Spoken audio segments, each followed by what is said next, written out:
Alors, vous retiendrez avec nous que le Conseil des entreprises du Sénégal est une organisation patronale à but non lucratif regroupant 115 entités. C'est-à-dire qu'il y a 115 sociétés ou petites entreprises qui la constituent.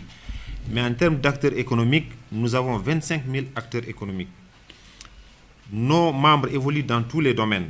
Vous avez la transformation des produits locaux, l'agrobusiness, le business, le génie civil, le commerce, la communication, les services, les TIC, la consultance, l'assurance, la douane, les déclarants en douane. Nous avons des acteurs qui évoluent dans le domaine de la pêche, de l'artisanat et du tourisme. Quels sont les objectifs et missions du CDS? Le CDS est une structure de coordination, de représentation, d'information à pour objectif d'apporter son aide et son expertise aux entreprises membres de la promotion, dans la promotion et la défense de leurs intérêts concernant leurs dossiers d'implantation, d'appel d'offres, de financement, etc. De constituer un cadre de concertation étroite approprié pour une synergie interne facilitant des transactions circulaires entre les membres, de vulgariser l'information et de représenter les membres dans d'autres instances décisionnelles.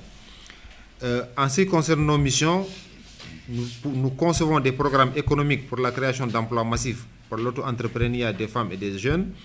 Nous boostons l'entrepreneuriat féminin et pour répondre aux contraintes d'espace, de méthode et de budget des très petites entreprises, des petites entreprises et des très petites industries. Le CDS a comme cible les TPE, c'est-à-dire les très petites entreprises, les PME, les TPI et les PMI légalement constituées.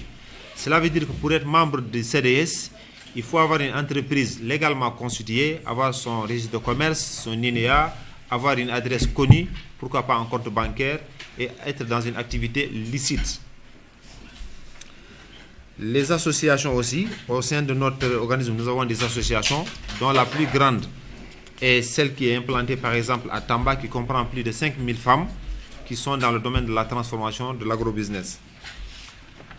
Alors, pour en venir à notre sujet, nous avons dit que l'objet de notre point de presse aujourd'hui est de dénoncer, avec la dernière énergie s'il le faut, les dérives, ou bien si vous voulez la boulimie, de ceux qui se veulent représentants du secteur privé national. Lors de la dernière enquête sur les PME qui date de 2013, je pense que vous aurez peut-être le document, on voit bien que les très petites entreprises et les PME représentent 90% du tissu économique sénégalais. Les PME sont les plus grands employeurs du Sénégal. Par conséquent, c'est certainement donc ce qui apporte le plus pour l'émergence du pays. On avait constaté que cette branche de l'économie était sous-représentée par ceux qui se veulent représentants du patronat ou représentants du secteur privé. C'est ce qui explique d'ailleurs toute la pertinence de la création du CDS, qui regroupe ceux qui ne se retrouvent pas du tout dans le CNP ou dans la CNES. Alors, pourquoi nous parlons de boulimie? Je pense que ceux qui sont là sont peut-être tous nés après les années 70. Depuis que nous sommes là, depuis les indépendances, ce sont les mêmes patronats. On n'a rien contre le fait que ce soit les mêmes structures qui gèrent les intérêts du secteur privé national, mais au moins il faut une certaine alternance. On ne parle même pas d'alternance générationnelle, mais ne serait-ce que d'alternance humaine au sein de ces structures-là. Lorsque vous prenez ces structures, elles sont là depuis les indépendances, on a comme l'impression qu'elles ne tiennent pas en compte l'importance un peu de cette catégorie qui représente 90%. Alors pour en aller directement avec des cas illustratifs, nous allons donner des exemples. Lors de la signature de ce qui est convenu d'appeler la convention État-employeur, nous sommes en patronat légalement constitué, connu et reconnu par certaines autorités. Mais il se trouve que le CNP, le Conseil national du patronat, et le CNES, la Confédération nationale des employeurs, ont catégoriquement refusé de signer le document sous prétexte que nous, CDS et le MEDES, ils ne sont pas là, nous ne pouvons pas être leurs avocats, ne devaient être exclus de cette convention-là. En termes clairs, eux, CNP, CNES, ne signeront que si le CDS et le MEDES sont exclus. Mais quoi que l'on dise, le CDS se veut le représentant, c'est peut-être prétentieux, mais nous voulons le représentant de 90% de ce secteur économique-là. Je parle de 90% parce que les petites et moyennes entreprises, je vous renvoie à l'enquête sur les petites et moyennes entreprises sortie en 2013. il est bien dit dans ce document-là que nous représentons 90%. Alors, des gens qui sont dans des chiffres d'affaires de milliards et de milliards disent que nous ne devons pas prendre part à un document qui nous intéresse. On les envoie toujours à cette enquête-là. Cette enquête dit que les petites et moyennes entreprises sont les plus grands créateurs d'emplois. Ce n'est pas nous qui le disons, c'est une enquête qui le dit. Une enquête commanditée par l'État et qui est là et qui est visible. Il suffit d'aller dans Internet, vous le verrez. Peut-être ils le savent, ils ne veulent pas le faire savoir.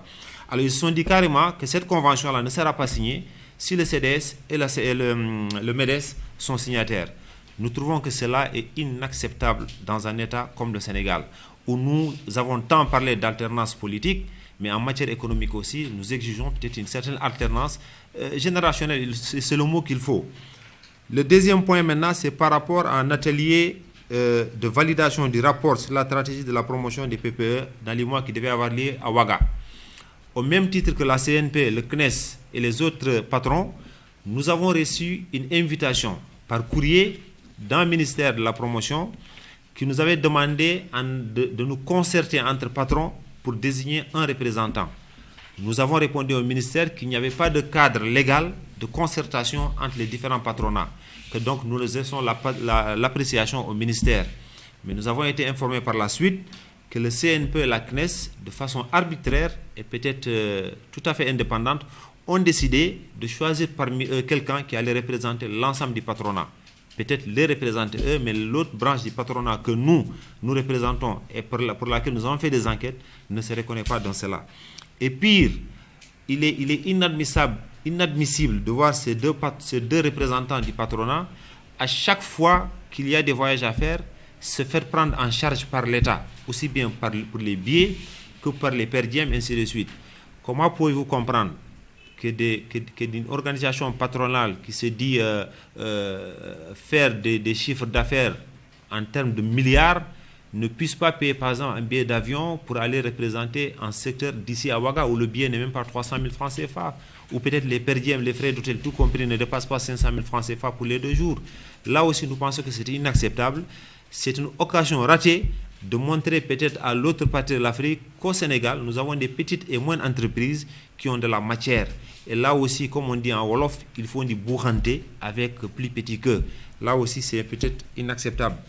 Et le pire des cas, ce qui peut-être est plus choquant, nous avions eu à prendre contact avec le Bureau international du travail. Nous avions été dans le cadre des différentes sorties que nous faisons. Alors, nous avons failli tomber de nuit quand nous avons appris qu'il y avait un budget de 100 millions qui était mis à disposition de la jeunesse, je dis bien 100 millions annuellement, qui était destiné au secteur privé pour la formation des jeunes porteurs de projets. Après enquête, on s'est rendu compte que ce document-là, que ce montant n'est jamais tombé entre les mains de qui de droit. Il était destiné c'est le CNES qui l'encaissait directement. C'est pour ça, nous CDS, nous exigeons, et peut-être nous allons formaliser cela, un audit de ce montant-là qui est perçu depuis peut-être plus de 5 ans. C'est le minimum, 5 ans. Ouais. Alors, qu'advient-il de ce montant-là? Dans quelle poche cela va? Est-ce qu'on peut nous citer l'exemple d'un seul jeune qui a profité de ces 100 millions-là? Certes, ce n'est rien, mais ces 100 millions ont un destinataire. Il faut que cela aille. Nous avons été voir cela. Alors, quand on leur a demandé de prendre contact avec nous, le mail était salé et peut-être même insultant pour nous. Mais nous mettons ça sur un autre compte. Alors, c'est un peu pour vous dire toutes les dérives de ces deux représentants du secteur privé. Parce que nous ne les appelons pas représentants du patronat, on les appelle représentants du secteur privé. Certes, ils représentent une certaine catégorie du patronat, on ne peut pas leur dénier cela, mais ils ne représentent pas tout le patronat. Alors, ils sont là, je ne personnalise pas, nous parlons de ces représentants du CNP et de la CNES, que pour peut-être s'approcher de tous les pouvoirs.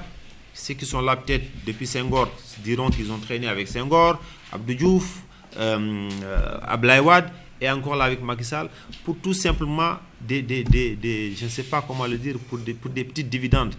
Et le pire, on ne peut pas vous dire, ou eux-mêmes ne peuvent nous dire, quelle est leur part dans la création d'emplois depuis tout ce temps qu'ils sont là, malgré toutes les facilitations dont ils font preuve. L'RL.net, s'informer en temps réel. Site d'information exclusive numéro 1, www.l'RL.net. Un nouveau look de l'RL.net, une valeur sûre du journalisme en ligne. 12 journalistes, des reporters sur le terrain, dont des anciens éléments, des renseignements généraux pour les investigations, des enquêtes fouillées, des reportages chocs et une rubrique People riche en infos, sans oublier la Web TV. L'RL.net, s'informer en temps réel.